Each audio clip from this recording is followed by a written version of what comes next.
গোটা রাজ্যের মানুষ কলকাতা হাইকোর্টের দিকে তাকিয়েছিল যে সেনারা যে ব্রিগেড গ্রাউন্ডকে মিটিং করতে দিবে কি না এই বিষয় নিয়ে কলকাতা হাইকোর্টে মামলা হয়েছিল, যার মামলার নাম্বার রিট পিটিশন নাম্বার 9045/25। আজকে মাননীয় বিচারপতি তীর্থঙ্কর ঘোষ সাহেবের বেঞ্চে 221 নম্বর আইটেম ছিল। মেন এবং মুদ্রা কথা হলো এই 26 তারিখের ব্রিগেডের অনুমতি বা পারমিশন হাইকোর্ট থেকেও সেইভাবে পাওয়া গেল না।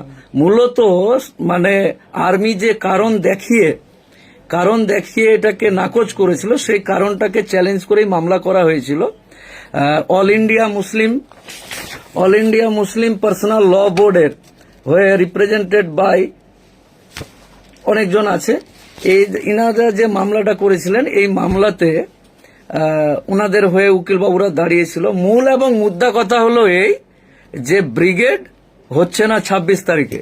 অন্য কোথায় কি করবেন না করবেন ওটা করেন, কিন্তু ব্রিগেড হচ্ছে না 26 তারিখে। কলকাতা হাইকোর্ট থেকে আমরা অনেক সময় বিভিন্ন রকম কোর্ট কাচালি এই ওই দিস দ্যাট অনেক কিছুই কোর্টের ভিতরে কি আলোচনা হলো, জজ সাহেব কি বললো, কি বললো, এগুলো তো পরে আলোচনা হবে। এখন মূল আপনাদেরকে জানিয়ে রাখলাম যে 26 তারিখে ব্রিগেড হচ্ছে না। কলকাতা হাইকোর্ট থেকে তেমন কোনো সুবার্তা পাওয়া যায়নি।